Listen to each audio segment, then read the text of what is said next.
오늘 우리 함께 보실 말씀은요, 여호수아서 11장을 보겠는데요. 그 11장 중에 1절에서 15절을 보도록 하겠습니다. 우리가 계속해서 여호수아서를 수요 예배 때는 나누고 있는데 한 장씩 그렇게 진행을 하고 있습니다. 우리 같이 한 절씩 읽도록 함께 읽도록 하겠습니다. 하솔 왕 야빈이 이 소식을 듣고 마돈 왕 요밥과 시므론 왕과 악삽 왕과 및 북쪽 산지와 긴네렛 남쪽 아라바와 평지와 서쪽 돌의 높은 곳에 있는 왕들과 동쪽과 서쪽의 가나안 족속과 아모리 족속과 헷 족속과 브리스 족속과 산지의 여부스 족속과 미스바 땅 헤르몬산 아래 휘 족속에게 사람을 보내매 그들이 그 모든 군대를 거느리고 나왔으니 백성이 많아 해변에 수많은 모래 같고 말과 병거도 심히 많았으며 이 왕들이 모두 모여 나와서 이스라엘과 싸우려고 메롬 물가에 함께 진쳤더라. 여호와께서 여호수아에게 이르시되 그들로 말미암아 두려워하지 말라. 내일 이맘때에 내가 그들을 이스라엘 앞에 넘겨주어 몰살시키리니 너는 그들의 말 뒷발의 힘줄을 끊고 그들의 병거를 불사르라 하시니라. 이에 여호수아가 모든 군사와 함께 메롬 물가로 가서 갑자기 습격할 때에 여호와께서 그들을 이스라엘의 손에 넘겨주셨기 때문에 그들을 격파하고 큰 시돈과 미스르로봇 마임까지 추격하고 동쪽으로는 미스바 골짜기까지 추격하여 한 사람도 남기지 아니하고 쳐 죽이고 여호수아가 여호와께서 자기에게 명령하신 대로 행하여 그들의 말 뒷발의 힘줄을 끊고 그들의 병거를 불로 살랐더라. 하솔은 본래 그 모든 나라의 머리였더니 그때에 여호수아가 돌아와서 하솔을 취하고 그 왕을 칼날로 쳐 죽이고 그 가운데 모든 사람을 칼날로 쳐서 진멸하여 호흡이 있는 자는 하나도 남기지 아니하였고 또 하솔을 불로 살랐고 여호수아가 그 왕들의 모든 성읍과 그 모든 왕을 붙잡아 칼날로 쳐서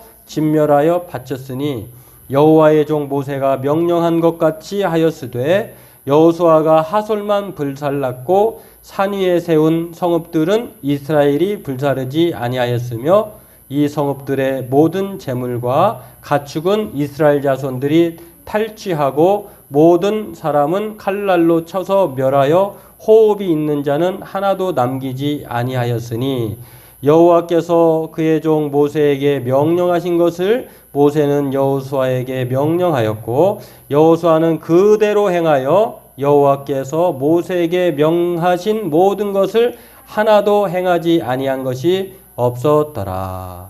아멘. 오늘은 11장을 통해서요, 하나님의 명령에 순종하다라고 하는 그런 제목으로 함께 말씀을 나누도록 하겠습니다. 우리가 여호수아서를 읽다 보면은요, 이 24장까지 총 4부분으로 나누어져 있는 것을 볼 수가 있는데요. 우리가 계속해서 오늘 12장까지가 정복하는 이야기입니다. 그런 다음에 이제 땅을 분배하는 것이고요. 그 다음에는 땅을 분배한 사람들이 여호수아가 고별 설교를 하면서 너희들이 정말 하나님을 섬겨라 그렇게 말씀하는 것을 통해서 여호수아는 이제 정리가 됩니다. 그렇게 요단강을 건너고 그 다음에 정복하고 땅을 나누고 하나님을 섬기는 것, 이게 바로 여호수아서의 내용인데 믿음의 훈련을 우리가 이 내용을 통해서 볼 수가 있습니다. 일반적인 전쟁, 약육 강식의 그러한 무자비한 그런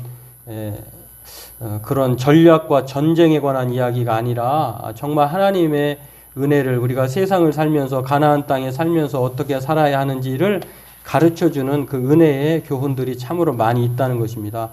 오늘 내용은요, 11장은 12장까지, 12장은 이제는 총 정리를 하는데 11장의 동서남북 가나안 땅의 동쪽 그림을 한번 볼까요? 이렇게 그림이 있는데 동서남북으로 이렇게 되어 있습니다. 그러니까 여러분들과 제가 볼 때에 왼쪽에 가나안 땅의 전체라고 하면은요, 아모리족 속의 두 왕 시혼과 옥을 먼저 르벤과 gad과 므낫세 반지파에게 주었잖아요. 그 땅은 정복이 됐고 이제 동편에서 요단강을 건너서 서쪽에서 그렇게 이제 휘족 속들 뭐 여리고성과 아이성을 그렇게 친 것을 볼 수 있고요. 그 다음에는 이제 밑으로 내려와서 왼쪽에 밑에 쪽, 아모리족 속의 연합군, 지난 시간에 우리가 10장에서 배웠잖아요. 말씀을. 그 아모리족 속에 대해서 정복한 이야기를 보았는데, 오늘은 그 위쪽입니다. 위쪽인데 이렇게 볼 수가 있겠습니다. 맨 위쪽, 북쪽인데, 이 북쪽 연합군이 오늘 하솔을 비롯해서 그런 왕들이, 5 왕들이 이렇게 나와 있습니다. 그걸 메롬에서 진을 치고 이스라엘 백성들과 싸우려고 하고 있는데 그 대장이 하솔입니다. 하솔인데 이렇게 동서남북을 다 치면 가나안 땅을 하나님이 주신 땅을 받는 거예요. 오늘 이런 내용들을 보면 이렇게 메롬셈 전투라고 할 수 있는 것을 볼 수가 있고요. 또 이 전투는 하나님의 명령에 의해서 하나님께서 내일 이맘때 내가 너에게 넘겨줄 것이다 라고 하셨을 때에 여호수아가 우리가 잘 알다시피 우리가 읽었습니다만 이 메롬에 진친 사람들이요 참 강대국이라기보다 지금까지는 그냥 아이성이나 여리고성 아모리 족속은 뭐 별것도 아니에요. 이 연합군들은 아주 대단한 세력과 오늘 4절에도 그렇게 많이 나와 있는데요.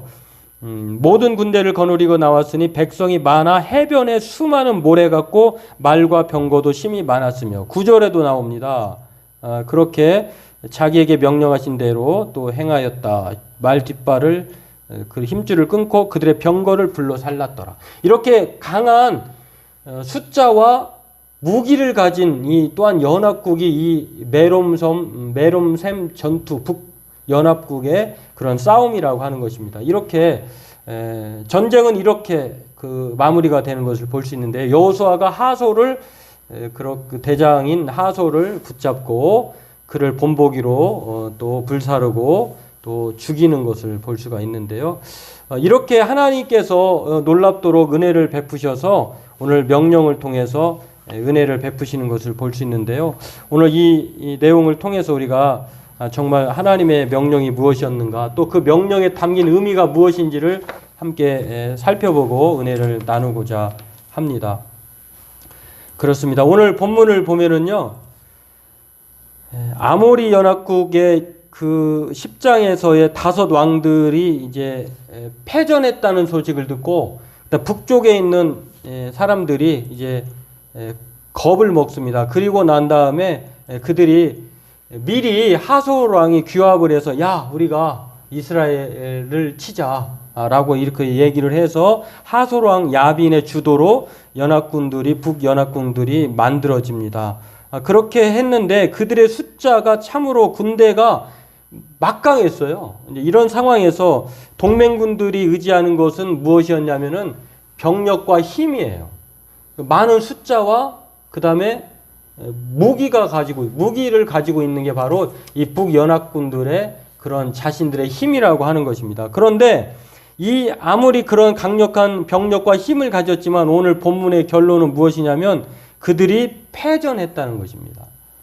이 하솔 연합국의 실패는요, 그들이 군사력인 말에 의존하였기 때문에 그래요. 그다음에 특별히 우리가 말씀 읽으면은 4절 말씀에 그렇게 나오는데 왜 말 뒤꿈치를 끊으라고 했을까? 그 이유가 있습니다. 하나님께서 그런 말과 병거에도 힘이 많았으니라고 하면서 함께 진친 사람들에 대해서 그런 내용들을 살펴볼 수 있는데요. 뭐 이따가 그것은 살펴보도록 하고요. 아무튼 오늘 보면 그렇습니다. 하나님께서 이 강력한 군대를 대적하기 위해서 하나님께서는 명령을 내립니다. 우리가 지금까지도 여호수아서를 11장까지 오늘 살펴보면서 10장까지 내용을 보면 하나님이 싸우신다는 거예요. 그리고 하나님은 이스라엘 백성들에게 참으로 신실하셨어요. 약속하신 것을 이루지 않는 것이 없으셨어요. 그런데 다만 인간이 그 하나님의 명령 앞에, 약속에 대한 명령 앞에 순종 여부에 따라서 패전하기도 하고 승리하기도 했다고 하는 것입니다. 그게 바로 아간의 범죄 사건이기도 하고 아이성의 첫 번째 실패 사건을 통해서도 알 수가 있고요. 또 한 가지는 기본 거민과 하나님께 묻지 않고 그렇게 그냥 덥석 약속을 맺게 됨으로 말미암아 기본 거민들이 그렇게 이제 평생 동안 이스라엘에 마치 그 몸에 붙어 있는 거치장스러운 그런 존재처럼 성 밖에서 물을 깃고 장작을 패는 그런 성전을 돕는 사람이기도 했지만 결과적으로는 이제 그들에게는 불편한 존재가 됩니다. 이런 여러 가지 일들을 보면 하나님께서 왜 명령하셨는데 온전한 순종이 중요한지를 알 수가 있는데 오늘 전쟁도 마찬가지입니다. 하나님께서 명령하셨고 그 명령을 15절의 말씀처럼 온전히 순종했을 때에 승리했다고 하는 것인데요. 오늘 이것을 통해서 하나님은요, 명령을 내리시고 또 하솔 연맹국과는 달리 이스라엘에게 있어서 이들에게는 강력한 힘이 그들의 무기와 숫자가 아니라 하나님이었다는 것을 우리에게 알려줍니다. 이 하나님의 명령 한마디가 많은 군대와 병력과 또 군사력인 이 말의 숫자에 있지 않고 병거에 있지 않고 하나님에게 그 힘을 삼을 때에 이 전쟁은 승리로 주어졌다는 것을 우리가 알 수가 있습니다. 그래서 오늘 말씀을 보면은요, 6절 말씀에 하나님께서 그들이 그렇게 믿고 따랐던 말의 힘을 하나님께서요, 끊어버리고 힘줄을 말 뒷발, 여러분, 사람도 이 아킬레스건이 끊어지면 잘 못 뛰잖아요. 불편해서 걸어다니지도 못하는데 말이야 오죽하겠습니까? 말의 힘은 다리에서 나오는 거잖아요. 그 말 뒤꿈치를 힘줄을 끊어버리라고 했고 그들의 병거를 불사르라고 이렇게 합니다. 그 이유가 무엇이었을까? 오늘 그걸 보면은요, 이 말 뒷발의 힘줄을 끊어버리고 병거를 불사르라고 하신 이 명령은, 이 하나님의 명령은요, 중요한 세 가지가 있습니다. 첫 번째는 가나안 북부 족속들, 우리가 아까 살펴봤습니다만 그 6 족속들의 사람들의 모습을 보면은요,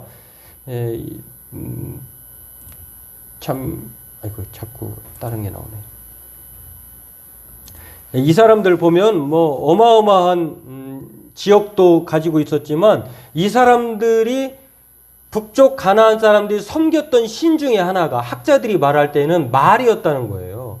그래서 더 이상 말을 우상으로 숭배하지 못하도록 말을 아주 그냥 하나님께서 하나님의 백성들로 하여금 힘줄을 끊어버려라. 그들이 믿었던 신들이 그렇게 초라하게 그러고 다니면은 그거에 대해서 무슨 생각을 하겠어? 우리가 헛된 신을 섬겼었구나. 이렇게 생각해서 하나님께서 말 뒤꿈치를 끊어버리게 했다라고 하는 학자들의 의견이 있고요. 또 하나는 이러한 신뢰를 사실로 확증할 수 있는 게 열왕기하 23장 11절에 보니까 유다 사람들도, 유다 백성들도요, 그러니까 사실은 상징적인 건데 말이 병거를 끌고 다니는 거잖아요. 그러니까 유다 백성들도 이 말을 우상으로 섬겼다고 하는 내용이 나와요. 유다 여러 왕이 태양을 위하여 드린 말들을 제하여 버렸으니, 태양을 위하여 말을 드린 거예요. 자, 이렇게 사람들은 힘이 된다. 또 현실적으로 우리에게 도움을 많이 주는 것을 신으로 신격화해서 섬기려고 하는 것인데, 바로 하나님께서 이 가나안 북부 족속들이 하나님 대신 말을 우상으로 섬긴 것에 대해서 하나님께서는 그렇게 명령을 말 힘줄을 끊어버려라. 그렇게 하신 것이고요. 두 번째는 하나님을 대체할 만한 전쟁 무기로 생각하고 있기 때문에 그래요. 만약에 말의 힘줄을 끊어버리지 않으면 이제는 이 사람들이 말을 하나님으로 생각하면서 섬길 가능성이 있기 때문에 이스라엘 백성들에게 그걸 끊어버리라고 한 겁니다. 처음에는 가난했을 때 하나님을 의지하고 하나님 앞에 잘 믿음 가운데 하는데 넉넉해지고 부유해지면 하나님을 등한시하게 되고 돈을 섬기는 것, 또 세상의 힘과 권력을 섬기는 것으로 나아가는 것들을 하나님이 우려하신 거예요. 끊어버려라. 세 번째는요, 말들을 군사 목적이 아니라 그렇게 노량물을 다 이제 갖게 되잖아요. 특별한 경우 말고는 거의 갖게 돼요. 그런데 여기도 마찬가지예요. 이 수많은 말들을 죽일 수는 없으니까 하나님께서 농사의 목적으로 말 뒤꿈치를 힘줄을 끊으면 그래도 농사로서는 가능하니까 후에 이스라엘 백성들에게 도움을 주고자 그렇게 했다는 이야기가 있습니다. 아무튼 하나님은 이 명령을 통해서요, 이스라엘 백성이 피해야 할 유혹에 대해서 말씀해 주고 있습니다.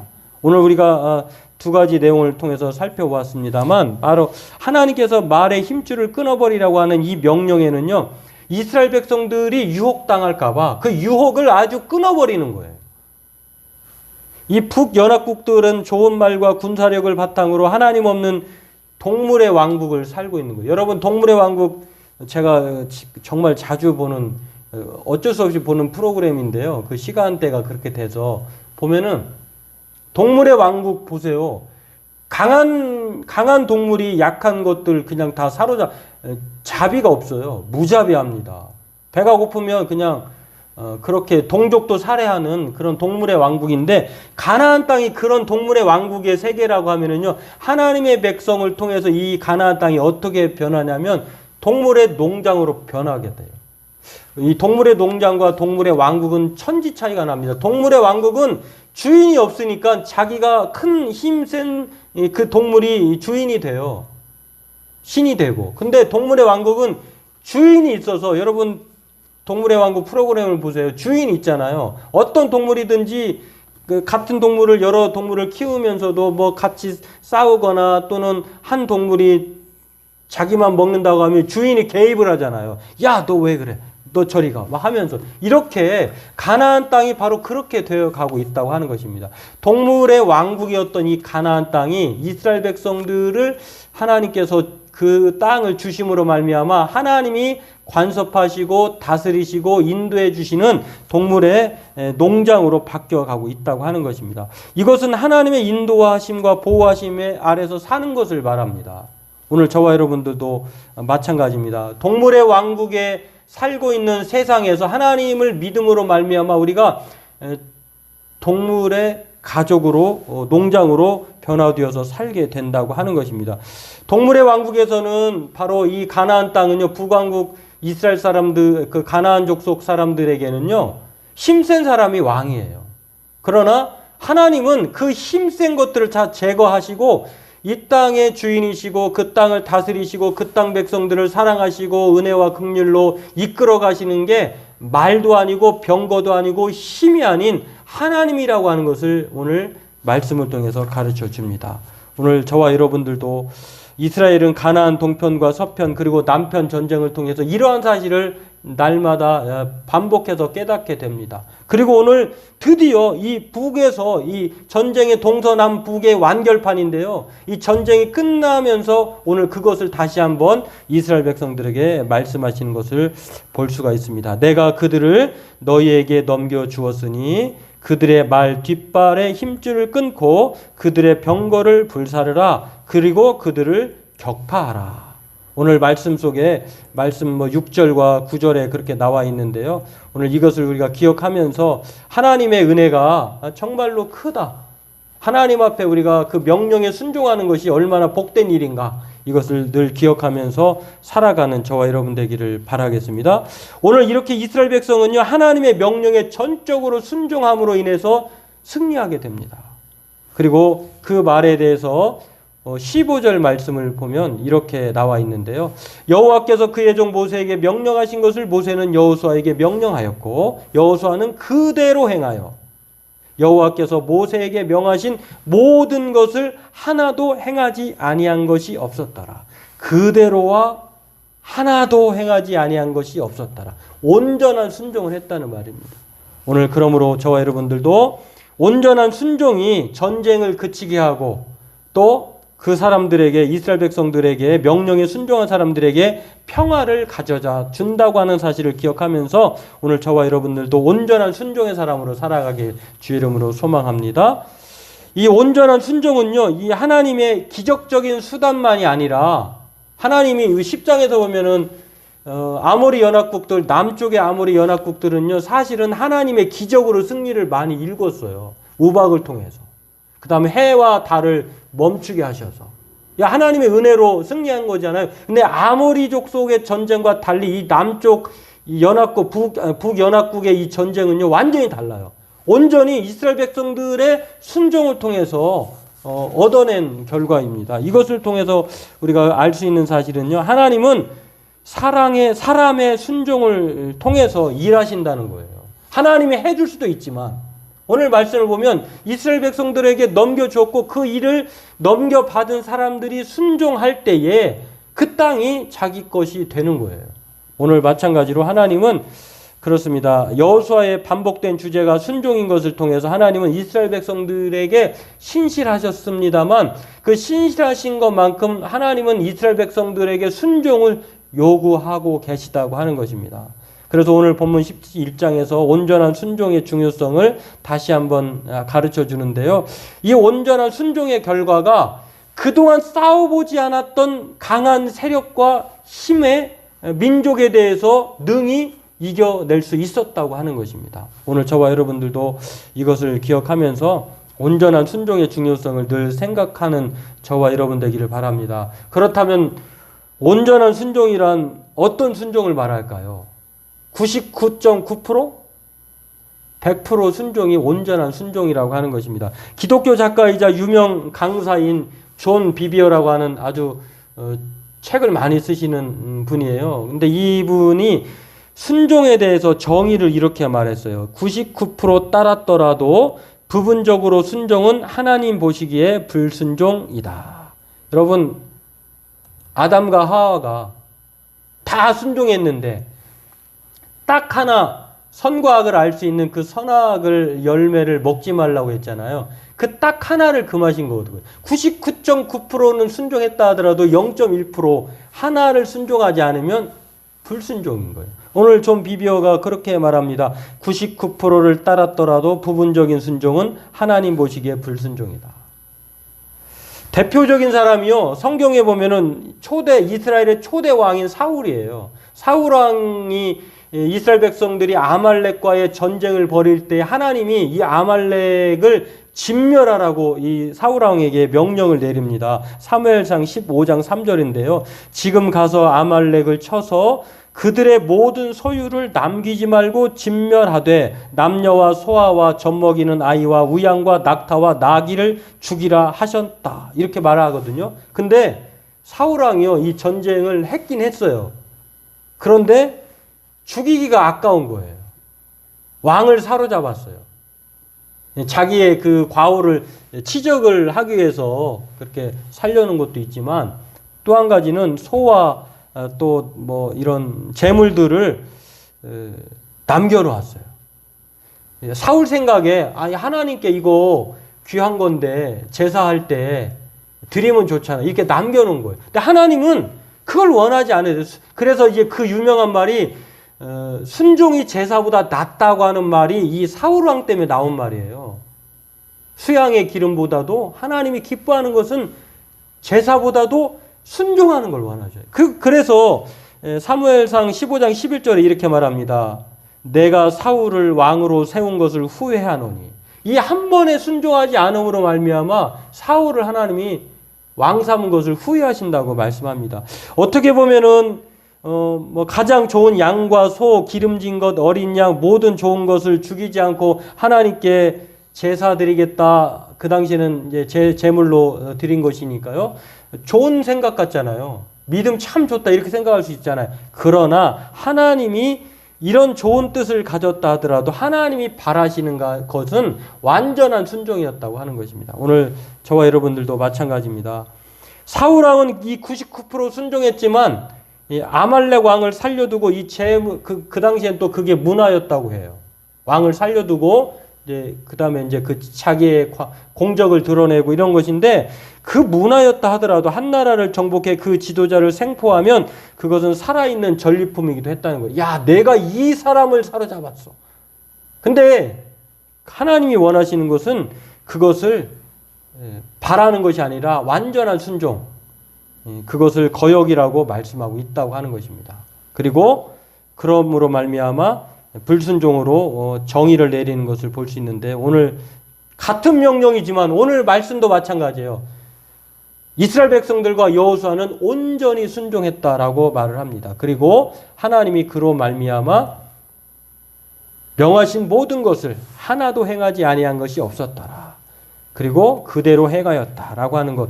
이런 순종이어야만이 하나님이 기뻐하신다고 하는 것. 오늘 우리가 이 온전한 순종이 온전한 승리와 평화를 가져다 주었다고 하는 것을 기억하면서, 오늘 저와 여러분들의 하나님의 말씀 앞에 또 우리의 삶을 온전한 순종으로 살아가는, 그래서 하나님의 은혜와 평강을 누리는 저와 여러분들을 되기를 바라겠습니다. 그런 사람 되기를 주의 이름으로 축원합니다.